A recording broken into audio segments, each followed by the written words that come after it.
আজকে যেটা পড়াবো সেটা হচ্ছে টেন্স। ইংরেজি বা বাংলা যে কোনো ভাষা শিখতে গেলে টেন্স বা ক্রিয়ার কাল সেটা শেখাটা অত্যন্ত জরুরি। টেন্স বা ক্রিয়ার কাল, ক্রিয়ার কাল মিন্স কোনো কাজ করা, সেই কাজ করার যেটা সময়, সেই কাজ করার সময়টাকে বলা হয় ক্রিয়ার কাল, যেটাকে ইংরেজিতে বলা হয় টেন্স। এই টেন্সটাকে আমরা আজকে জানবো, টেন্স বা ক্রিয়ার কাল কাকে বলে। আমরা খুব সহজে মনে রাখার জন্য বলবো আজ, গতকাল, আগামীকাল। এই তিনটে হচ্ছে সময়। একটা হচ্ছে গতকাল, একটা আজ, একটা আগামীকাল। আজ সেটা হচ্ছে প্রেজেন্ট টেন্স। টেন্সকে তিন ভাগে ভাগ করা যায়। প্রেজেন্ট টেন্স, যার বাংলা অর্থ হলো বর্তমান কাল। পাস্ট টেন্স, যার বাংলা অর্থ হলো অতীত কাল। ফিউচার টেন্স, যার বাংলা অর্থ হলো ভবিষ্যৎ কাল। অর্থাৎ আজ, গতকাল, আগামীকাল। আজটা হলো প্রেজেন্ট টেন্স অর্থাৎ বর্তমান কাল, অতীতকাল সেটা হচ্ছে পাস্ট টেন্স, ফিউচার টেন্স হচ্ছে ভবিষ্যৎকাল। এই যে টেন্সের তিন প্রকার ভাগ হলো present tense, past tense, future tense. এই প্রত্যেক প্রকার টেন্সকে আবার চার ভাগে ভাগ করা যায়। প্রত্যেক প্রকার টেন্সকে চার ভাগে ভাগ করা যায়। কি কি? যদি প্রেজেন্ট টেন্সের বলি তাহলে কি কি হবে? Present indefinite tense, present continuous tense, present perfect tense, present perfect continuous tense. অনুরূপভাবে পাস্ট টেন্সের যখন বলবো past indefinite tense, past continuous tense, past perfect tense, past perfect continuous tense. একই রকম ভাবে ফিউচার টেন্স যখন বলবো future indefinite tense, future continuous tense, future perfect tense, future perfect continuous tense. Ultimate বা আদতে বলতে গেলে টেন্স হয়ে গেল 12 প্রকার।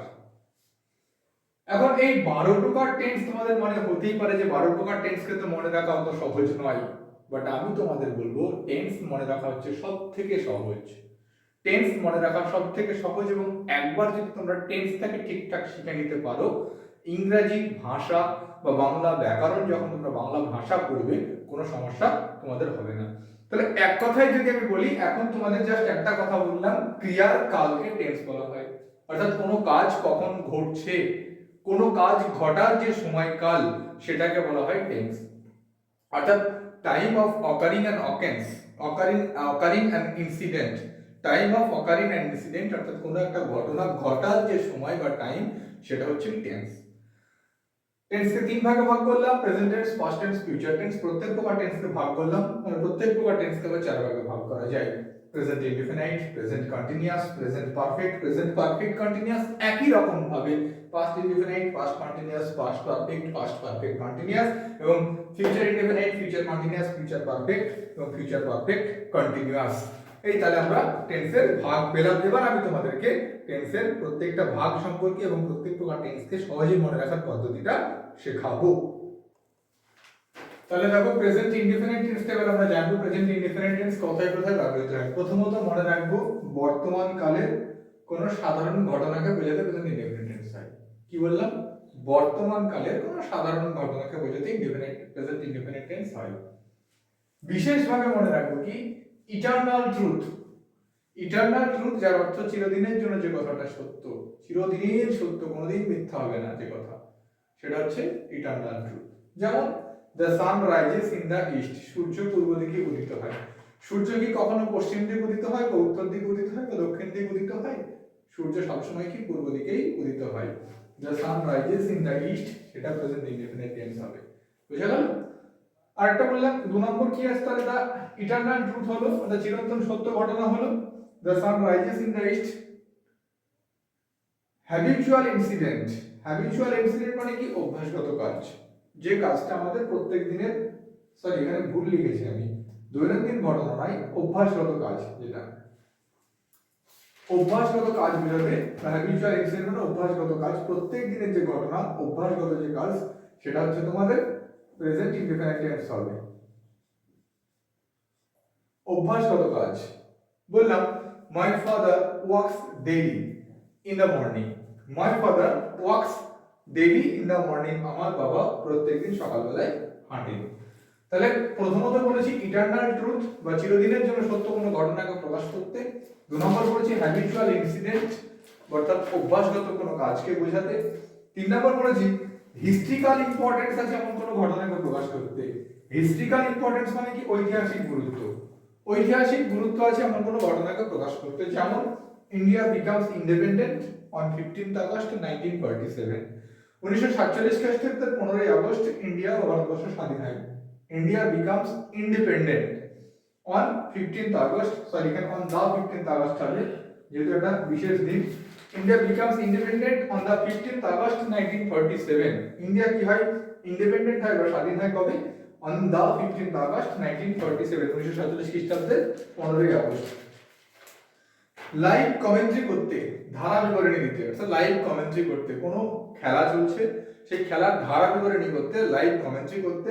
ধরো বাংলায় হয়তো বললাম আরশাদীপ ট্রাভিস হেডকে বল করছে, বাংলায় বললে এরকম হবে যে আরশাদীপ ট্রাভিস হেডকে বল করছে, বাট এটাই আমার ইংরেজিতে হবে, তখন হবে কি যে আরশাদীপ বোলস টু হেড, তখন আমরা বোলস টু বলছি, তখন কিন্তু আমরা প্রেজেন্ট ইনডিফিনিট টেন্স ব্যবহার করছি।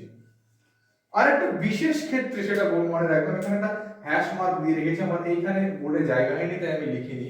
সেটা হচ্ছে আগে থেকে পরিকল্পনা করা আছে, অনেক আগে থেকে পরিকল্পনা করা আছে কিন্তু ভবিষ্যতে ঘটবে এমন ঘটনাকে প্রকাশ করতেও কিন্তু প্রেজেন্ট ইনডিফিনিট টেন্স হয়। কি বললাম? কোন একটা ঘটনা আগে থেকে পরিকল্পনা করা আছে, প্রি প্ল্যান, আগে থেকে পরিকল্পনা করা আছে কিন্তু কাজটা ভবিষ্যতে ঘটবে, সেরকম উদাহরণের সেরকম ক্ষেত্রেও কিন্তু প্রেজেন্ট ইনডিফিনিট টেন্স হবে। যেমন ধরো কথার কথা বলছি, হয়তো বলছি যে আগামী সোমবার আমি বা সোমবার বা শুক্রবারে আমি কলকাতায় যাব, বলা আছে, অনেক আগে থেকে প্ল্যান করা আছে যে সোমবার বা শুক্রবারে আমি কলকাতায় যাব, তখন কিন্তু কি করা যাবে যে ওই প্রেজেন্ট ইনডিফিনিট টেন্স তখন কিন্তু বসবে, যে প্রেজেন্ট ইনডিফিনিট টেন্স হবে তখন, যেহেতু আগে থেকে পরিকল্পনা করা আছে, সেই আগে থেকে পরিকল্পনা করা থাকলেও কিন্তু তখন প্রেজেন্ট ইনডিফিনিট টেন্স বসবে। বুঝা গেল? আমি আরেকবার টোটালটা বলছি কি ইটারনাল ট্রুথ, চিরদিনের সত্য কোনো ঘটনাকে প্রকাশ করতে বা চির সত্য কোনো ঘটনাকে প্রকাশ করতে সবসময় প্রেজেন্ট ইনডিফিনিট টেন্স হবে। হ্যাবিচুয়াল ইনসিডেন্ট বা অভ্যাসগত ঘটনাকে বা অভ্যাসগত কাজকে বোঝাতে প্রেজেন্ট ইনডিফিনিট টেন্স হবে। হিস্ট্রিক্যাল ইম্পর্টেন্স আছে বা ঐতিহাসিক গুরুত্ব আছে এমন কোনো ঘটনাকে প্রকাশ করতে প্রেজেন্ট ইনডিফিনিট টেন্স হবে। লাইভ কমেন্ট্রি বা কোনো খেলার ধারা বিবরণী দিতে প্রেজেন্ট ইনডিফিনিট টেন্স হবে। আরেকটা কি বললাম যে পূর্ব পরিকল্পনা বা আগে থেকে প্ল্যান করা আছে এমন কোনো ঘটনাকে বোঝাতেও কিন্তু প্রেজেন্ট ইনডিফিনিট টেন্স হবে। কি বললাম? যে আগে থেকে প্ল্যান করা আছে, যেমন তার একটা উদাহরণ কি দিয়েছিলাম যে আমি কলকাতা যাব, আমি সোমবার বা আমি শুক্রবারে কলকাতা যাব। এবার দেখো আমি তোমাদের একটা জিনিস বোঝাই, প্রেজেন্ট ইনডিফিনিট টেন্সের যে গঠনটা দেখো, গঠনটা আমি লিখেছি subject plus verb plus object. এবার আমরা প্রমাণ করার চেষ্টা করব। সাবজেক্ট এটা ছিল verb object, subject verb object, subject verb object, subject verb object হলো। এবার দেখো আমরা ভার্ব আগে পড়েছি, যদি ভার্বে চলে যাই এখানে লিখলাম রাইজেস, অথচ ভার্বটা ছিল কিন্তু রাইজ। এখানে লিখলাম ওয়াক্স, অথচ ভার্বটা ছিল কি ওয়াক। এখানে দেখো বিকামস, ভার্বটা কি ছিল বিকাম। এখানে ভার্বটা কি ছিল বোল, বি ও ডব্লিউ এল, বোল। এবার দেখো এখানেও এস যোগ হলো, এখানে এস যোগ হলো, এখানেও এস যোগ হলো, এখানেও এস যোগ হলো। মনে রাখবে প্রেজেন্ট ইনডেফিনিট টেন্সের ক্ষেত্রে সাবজেক্ট যদি থার্ড পারসন সিঙ্গুলার নাম্বার হয় তাহলে ভার্বের সাথে এস বা ইএস যোগ হয়। কি বললাম? প্রেজেন্ট ইনডেফিনিট টেন্সের ক্ষেত্রে সাবজেক্ট যদি থার্ড পারসন সিঙ্গুলার নাম্বার হয় তাহলে সেক্ষেত্রে কিন্তু ভার্বের সাথে এস বা ইএস যোগ হবে। এই থার্ড পারসন সিঙ্গুলার নাম্বার চেনার একটা শর্টকাট পদ্ধতি বলছি, খুব ভালো করে মন দিয়ে রাখবে।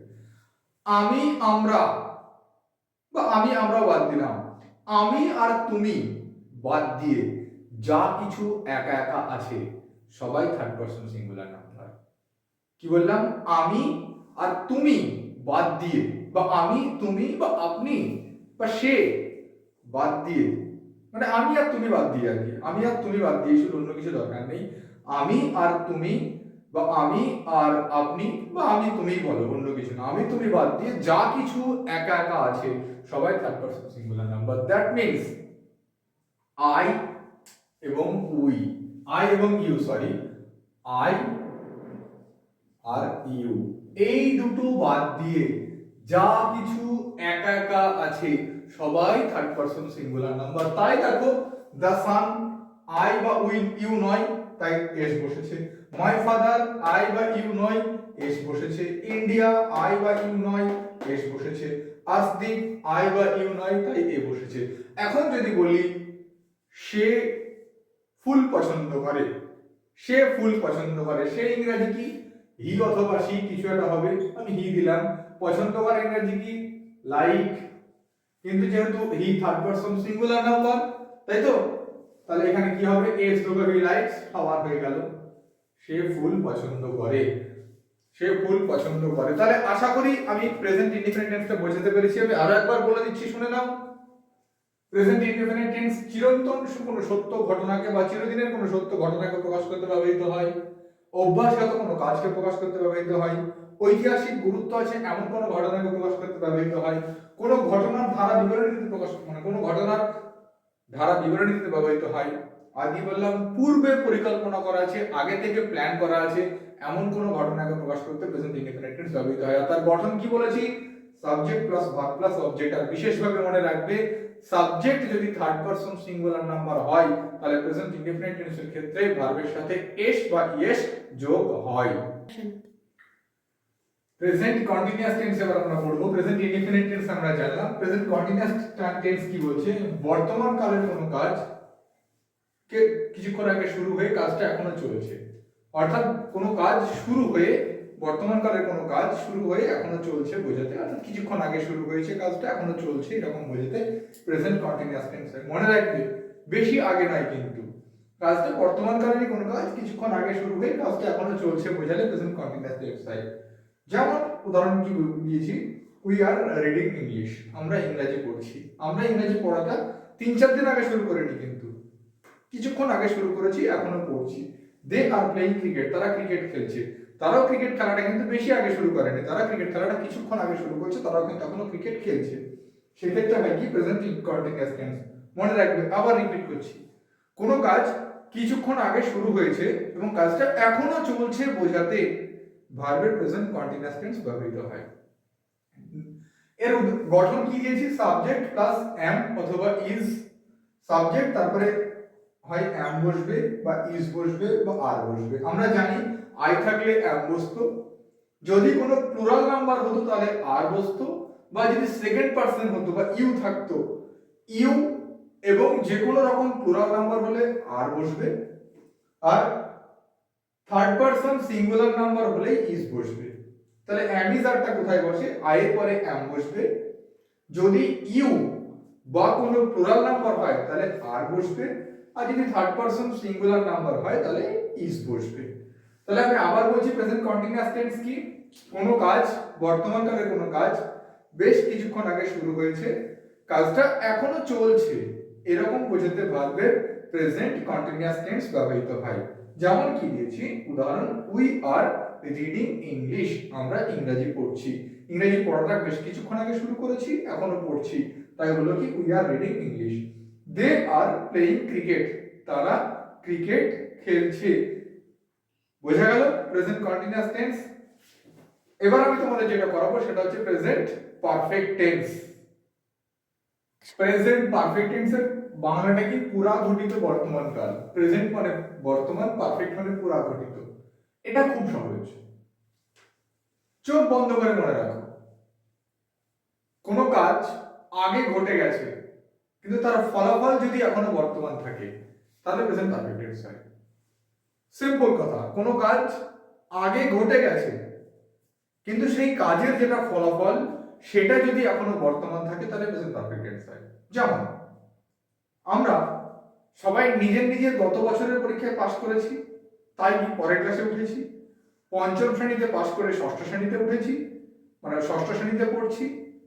ষষ্ঠ শ্রেণীতে পাশ করার ফল কি? সপ্তম শ্রেণীতে পড়ছি। সপ্তম শ্রেণীতে পাশ করার ফল কি? অষ্টম শ্রেণীতে পড়ছি। অর্থাৎ আমরা আগের পরীক্ষায় পাশ করে গেছি, পাশ করার কাজটা অনেক আগে ঘটে গেছে, কিন্তু সেই পাশ করার ফলটা কি? পরের ক্লাসে পড়াশোনা করা। তাহলে সেই পরের ক্লাসে পড়াশোনার কাজটা এখন বর্তমান। সেই জন্য কি বলছে, কোনো কাজ আগে ঘটে গেলেও বা আগে ঘটলেও তার ফল যদি এখনো বর্তমান থাকে তাহলে সেক্ষেত্রে প্রেজেন্ট পারফেক্ট টেন্স হয়। আবার মনে রাখবে, কোনো কাজ আগে ঘটে গেলেও তার ফলাফল যদি এখনো বর্তমান থাকে তাহলে প্রেজেন্ট পারফেক্ট টেন্স ব্যবহৃত হয়। যেমন আমরা আগের পরীক্ষায় পাশ করেছি, তার ফল কি এখন আমরা পরবর্তী ক্লাসে পড়াশোনা করছি। বা আমরা পড়তে বসেছি, পড়তে বসার ফল কি আমরা এখন পড়ছি, তাহলে আমরা পড়তে বসেছি, সেটা প্রেজেন্ট পারফেক্ট টেন্স। আমি দুটো তিনটে উদাহরণ এখানে দিয়েছি। We have passed the examination, আমরা পরীক্ষায় পাশ করেছি। I have come to the class, আমি ক্লাসে এসেছি। He has gone to Kolkata, তিনি কলকাতায় গিয়েছেন। এখানে দেখো প্রত্যেকবারে হ্যাভ আসলো বা হ্যাজ আসলো, এরকম একটা জিনিস চলে আসলো। এগুলো অ্যাকচুয়ালি অক্সিলারি ভার্ব, আমরা অক্সিলারি ভার্ব ক্লাসে জেনেছিলাম। প্রেজেন্ট পারফেক্ট টেন্সের গঠনটা মনে রাখবে, সাবজেক্ট প্লাস হ্যাজ অথবা হ্যাভ প্লাস ভার্বের পাস্ট পার্টিসিপল প্লাস অবজেক্ট। আবার বলছি, সাবজেক্ট প্লাস হ্যাজ অথবা হ্যাভ প্লাস ভার্বের পাস্ট পার্টিসিপল প্লাস অবজেক্ট। খুব সহজ কথা। হ্যাজ কোথায় বসে? থার্ড পারসন সিঙ্গুলার নাম্বারের পরে হ্যাজ বসে, বাকি সবার পরে হ্যাভ বসে। এখানে উদাহরণ দেখলে বুঝতে পারবো, হি এর পরে হ্যাজ বসেছিল, আই এর পরে হ্যাভ বসেছিল, এর পরে হ্যাভ বসেছে। এই ধরনের সেন্টেন্সকে মনে রাখবে সাধারণত ওই করেছি অর্থাৎ ছি, গিয়েছে, গিয়েছেন, করেছেন, দিয়েছেন, এই ধরনের বাক্যগুলো হয়। আলটিমেট যখন বাংলায় আমরা কোনো একটা বাক্য পড়বো তখন আমাদের মনে রাখতে হবে কোনো কাজ আগে ঘটে গেলেও তার ফল যদি এখনো বর্তমান থাকে সেক্ষেত্রে প্রেজেন্ট পারফেক্ট টেন্স হয়। আমি আবার রিপিট করছি, কোনো কাজ আগে ঘটে গেলেও তার ফলাফল যদি এখনো বর্তমান থাকে সেক্ষেত্রে ভার্বের প্রেজেন্ট পারফেক্ট টেন্স হয়। তার গঠন আমরা কি বলেছি, সাবজেক্ট প্লাস হ্যাজ অথবা হ্যাভ প্লাস ভার্বের পাস্ট পার্টিসিপল প্লাস অবজেক্ট। এবারে আমরা যেটা করব সেটা হচ্ছে present perfect continuous tense. Present perfect continuous টেন্সের বাংলা কি? পুরা ঘটিত ঘটমান বর্তমান। পারফেক্ট এর বাংলা আমরা আগে জেনেছিলাম পুরা ঘটিত, আর কন্টিনিউয়াস এর বাংলা আরো আগে জেনেছিলাম ঘটমান। আমি জন্য ইচ্ছা করে বাংলাটা এখানে লিখিনি। পুরা ঘটিত ঘটমান বর্তমান হচ্ছে প্রেজেন্ট পারফেক্ট কন্টিনিউয়াস টেন্স। কোন কাজ অতীতে শুরু হয়ে অর্থাৎ কোন কাজ আগে শুরু হয়ে, মানে এটা বেশ কিছুক্ষণ, মানে অতীতে শুরু হয়ে এখনো কাজটা চলছে বোঝাতে প্রেজেন্ট পারফেক্ট কন্টিনিউয়াস টেন্স হয়। আবার বলছি, কোন কাজ অতীতে শুরু হয়ে কাজটা এখনো চলছে বোঝাতে ভার্বের প্রেজেন্ট পারফেক্ট কন্টিনিউয়াস টেন্স ব্যবহৃত হয়। মনে রাখবে, প্রেজেন্ট কন্টিনিউয়াস টেন্সে কি ছিল? কাজটা কিছুক্ষণ আগে শুরু হয়েছে, কাজটা এখনো চলছে। আর এটা কিন্তু বেশ কিছুক্ষণ আগে শুরু হয়েছে বা অনেক দিন আগে শুরু হয়েছে। বোঝা গেল? প্রেজেন্ট কন্টিনিউয়াস এবং পারফেক্ট কন্টিনিউয়াস এর মধ্যে পার্থক্য কি? প্রেজেন্ট কন্টিনিউয়াসে ছিল কাজটা কিছুক্ষণ আগে শুরু হয়ে কাজটা এখনো চলছে, আর প্রেজেন্ট পারফেক্ট কন্টিনিউয়াস টেন্সে কাজটা অতীতে শুরু হতে পারে 2-4 ঘন্টা আগে, হতে পারে 5-7 দিন আগে, হতে পারে 10 বছর আগে, হতে পারে 50 বছর আগে। মানে কাজটা অনেক আগে শুরু হয়েছে কিন্তু কাজটা এখনো অবধি চলছে, এরকম বোঝালে ভার্বের প্রেজেন্ট পারফেক্ট কন্টিনিউয়াস টেন্স ব্যবহৃত হয়। এটা এমনি কিন্তু খুব সহজ, শুধু মনে রাখবে অনেক আগে শুরু হয়ে কাজটা এখনো চলছে। গঠন কি বলছে? আচ্ছা, তার এক উদাহরণটা কি বলছে? যেমন ধর একটা উদাহরণ দিয়েছি, they have been constructing the bridge for 5 years. They have been constructing the bridge for 5 years. তারা 5 বছর ধরে এই ব্রিজটা নির্মাণ করছে, 5 বছর ধরে এই ব্রিজটা করছে। আর একটা উদাহরণ দিয়েছি, they have been living here since 2000। 2000 সাল থেকে তারা এখানে বাস করছে। যেটা দেখার বিষয়, এখানে ব্যবহার করলাম ফর, এখানে ব্যবহার করলাম সিন্স। এটা দেখার বিষয়। তার আগে গঠনটা মনে রাখবে, সাবজেক্ট প্লাস হ্যাজ অথবা have plus been plus verb plus ING plus since অথবা ফর। দেখো, যেহেতু প্রেজেন্ট পারফেক্ট কন্টিনিউয়াস টেন্সে প্রথমে আসছে প্রেজেন্ট পারফেক্ট, তাই কি বলছিল? সাবজেক্টের পরে হ্যাজ অথবা হ্যাভ চলে আসলো। প্রেজেন্ট পারফেক্ট টেন্সও দেখেছিলাম হ্যাজ অথবা হ্যাভ আসে, এই হ্যাজ অথবা হ্যাভ চলে আসলো। তারপরে বি ভার্বের পাস্ট পার্টিসিপল, দ্যাট মিন্স বিন, অর্থাৎ সাবজেক্ট প্লাস হ্যাজ অথবা হ্যাভ প্লাস বিন। এই বিনটা কি অ্যাকচুয়ালি বি ভার্বের পাস্ট পার্টিসিপল, তাহলে সাবজেক্ট প্লাস হ্যাজ অথবা হ্যাভ প্লাস বিন, তারপরে মূল যে ভার্ব সেই মূল ভার্বের সাথে আইএনজি যোগ হবে, দিয়ে গঠনটা হলো কি সাবজেক্ট প্লাস হ্যাজ অথবা have plus been plus verb plus ING. তারপরে আসছে হয় সিন্স বসবে অথবা ফর বসবে, তারপর অন্যান্য যা কিছু থাকবে, সিন্স অথবা ফর প্লাস আদার্স। এখন কথা হচ্ছে সিন্স কোথায় বসে, ফর কোথায় বসে, এক কথায় মনে থেকে যাবে। সিন্স কি দিয়ে শুরু হচ্ছে, এস দিয়ে শুরু হচ্ছে, বাংলায় উচ্চারণ করলে আগে কি আসছে, সিন্স, স চলে আসছে, শুরুর সময়কাল উল্লেখ থাকলে সিন্স বসবে, মনে থাকবে কি বললাম, সিন্স স, স চলে আসছে, সিন্স স, সময়, কাজ শুরুর সময়কাল যদি উল্লেখ থাকে তাহলে সিন্স বসবে, আর যদি সময়কাল উল্লেখ না থাকে তাহলে ফর বসবে। যেমন দুটো উদাহরণ দিয়েছিলাম, they have been living here, তারা এখানে বসবাস করছেন কবে থেকে, সিন্স 2000, কবে থেকে বসবাস করছেন সেটা বলা ছিল, নির্দিষ্ট বলা আছে, কাজ শুরুর সময়কাল কি বললাম, সিন্স, অর্থাৎ শুরুর সময়কাল বলা থাকলে সিন্স বসবে, কবে থেকে বাস করছে 2000 সাল থেকে সেটা বলা আছে তাই সিন্স বসলো। যদি শুরুর সময়কাল না বলা থাকে তাহলে ফর বসবে। যেমন এখানে বলেছিলাম তারা 5 বছর ধরে ব্রিজটা তৈরি করছেন, আমি জানি আজকের দিনে দাঁড়িয়ে যদি 5 বছর বলি তাহলে 25 সাল থেকে 5 বছর পিছিয়ে 2020 সাল থেকে করছেন, কিন্তু বলা তো নেই 2020 সাল থেকে, বলা আছে 5 বছর ধরে করছে, এই 5 বছর ধরে করছে মানে শুরুর সময়কালটা নির্দিষ্ট করে বলা নেই, তাই কি বসলো, ফর বসলো। কিন্তু যদি শুরুর সময়কাল নির্দিষ্ট করে বলা থাকতো কি বসতো, সিন্স বসতো। আশা করি টেন্সের শুধু প্রেজেন্ট টেন্সের পার্টটুকু আজকে ক্লিয়ার করতে পারলাম। প্রেজেন্ট টেন্সের পার্টটুকুতে যদি তোমাদের কারো কোনো প্রবলেম থাকে আমাকে জানাবে, সেটা আমি বাকি যে 8টা টেন্স আছে তাদের এরকম ভাবে গঠন সহ বাকি পোরশনটা পরবর্তী ভিডিওতে নিয়ে আসব। মনে রাখবে টেন্স একমাত্র জিনিস ইংরেজি যেটা তুমি একবার যদি সঠিকভাবে শিখতে পারো তাহলে ইংরেজির জন্য তোমাকে পরিশ্রম করতে হবে না। ইংরেজি এমন একটা সাবজেক্ট, ইংরেজি খুব সহজ একটা সাবজেক্ট, সেই কারণে আমরা টেন্সটা সবার আগে শিখবো। টেন্সের এই ভিডিওটা আপাতত এটুকু থাকছে, পরবর্তী ভিডিওর জন্য পরবর্তী ক্লাসের অপেক্ষা।